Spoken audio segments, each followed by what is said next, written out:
Olá pessoal, bem-vindos a essa aula sobre base e dimensão.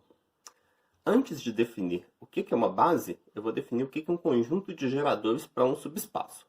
Então vamos supor que a gente tem aqui um subespaço de Rn e que a gente tem aqui alguns vetores desse subespaço. A gente diz que esses vetores geram o subespaço, ou que o conjunto desses vetores é um conjunto de geradores desse subespaço, se todo vetor do subespaço puder ser escrito como combinação linear desses vetores. Então, por exemplo, em R3, R3 é um subespaço de R3. E um conjunto de geradores para R3 seria o I, o J e o K. Por quê? Se eu pegar qualquer vetor de R3, se eu pegar o vetor ABC de R3, eu posso escrever ele como A vezes I, mais B vezes J, mais C vezes K. Então, todo vetor de R3 é combinação desses três e, portanto, esses três vetores geram R3. Ou em R2, por exemplo, se eu pegar o 1, 1 e o menos 1, 1, esse vai ser um conjunto de geradores para R2. Por quê? Se eu pegar qualquer vetor AB e eu fizer A mais B sobre 2 vezes 1, 1, mais menos A mais B sobre 2 vezes o menos 1, 1, eu vou obter, se eu fizer essa conta aqui, eu vou obter de volta o vetor AB. Então, todo vetor de R2 eu posso escrever assim como combinação linear do 1, 1 e do menos 1, 1. A gente tem agora esse teorema aqui que diz o seguinte. Se a gente pega um subespaço de Rn e pega um conjunto com K vetores dele que gera o subespaço e que é Li, então qualquer conjunto que a gente pegar com mais vetores do que o S, ele vai ser LD. Eu não vou fazer a demonstração desse teorema aqui, mas vou falar da importância dele. Então, se a gente tem um conjunto qualquer que gera ILI, a gente não pode ter um conjunto com mais vetores do que K que gera ILI, certo? Porque esse teorema diz que qualquer conjunto que tiver mais vetores vai ser LD. A gente também não pode ter um conjunto com menos vetores que satisfaz essas duas coisas, que gera ILI, porque aí o conjunto S, por esse teorema, teria que ser LD. Então, se a gente tiver um conjunto que satisfaz essas duas propriedades, qualquer outro conjunto que satisfaz essas duas propriedades vai ter que ter o mesmo número de vetores. E aí, isso vai motivar para a gente a nossa próxima definição. Se a gente tem, então, um subespaço de Rn, um subconjunto com K vetores desse subespaço, que gera ILI, a gente diz que esse conjunto é uma base para o subespaço.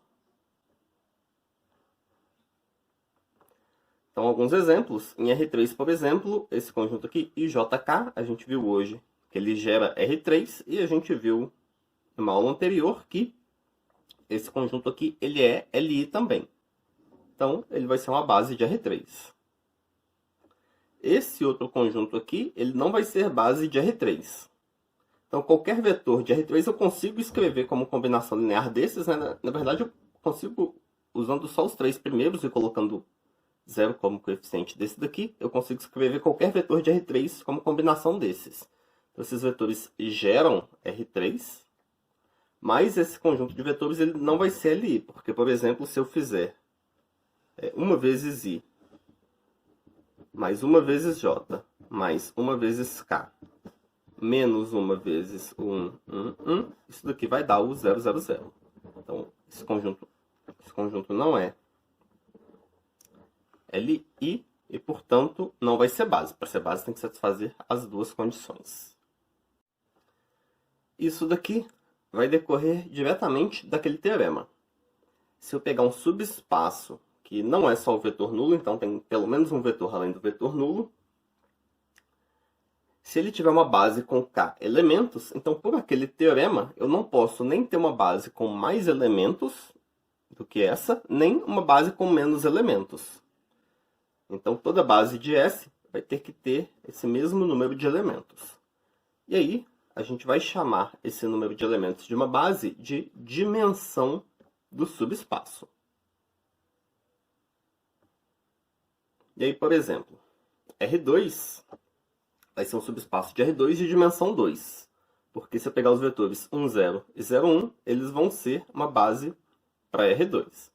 E da mesma forma, a gente viu que J e K formam uma base para R3, então ele vai ter dimensão 3.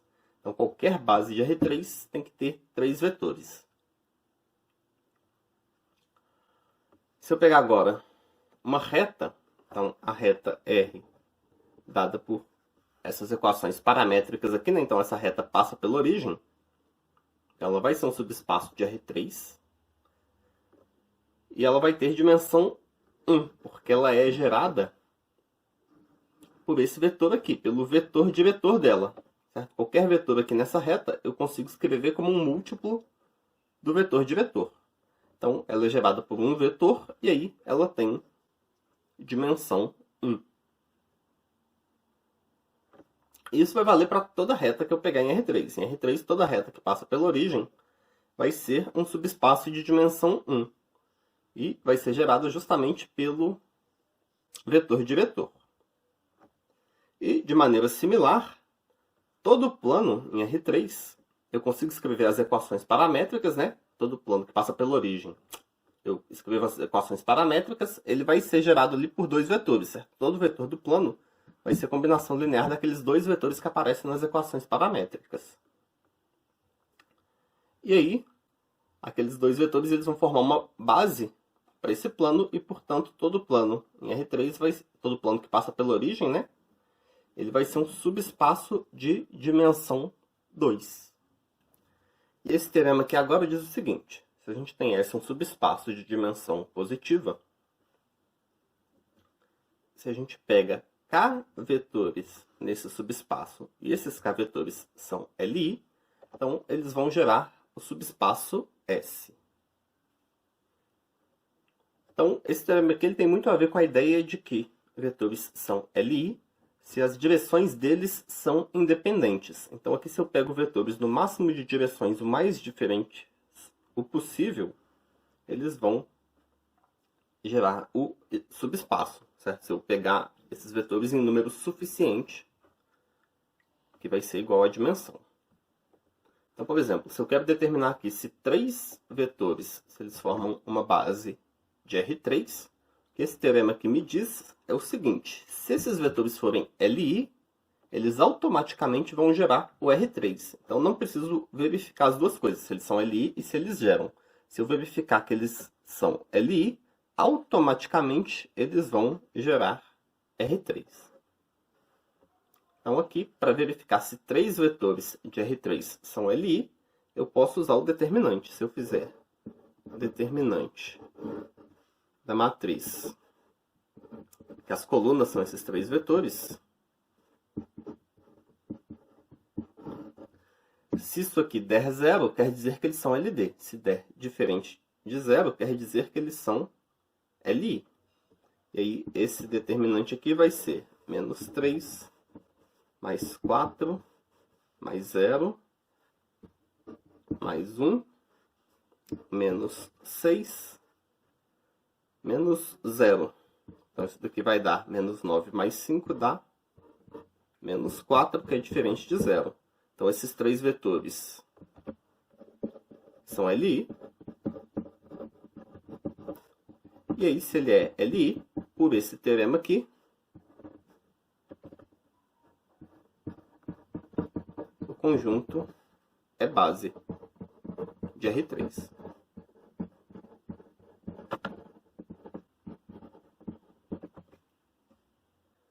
Nessa aula, então, a gente viu que uma base é um conjunto de vetores que gera o subespaço Li, e a gente viu que toda base tem o mesmo número de vetores, e que esse número a gente chama de dimensão.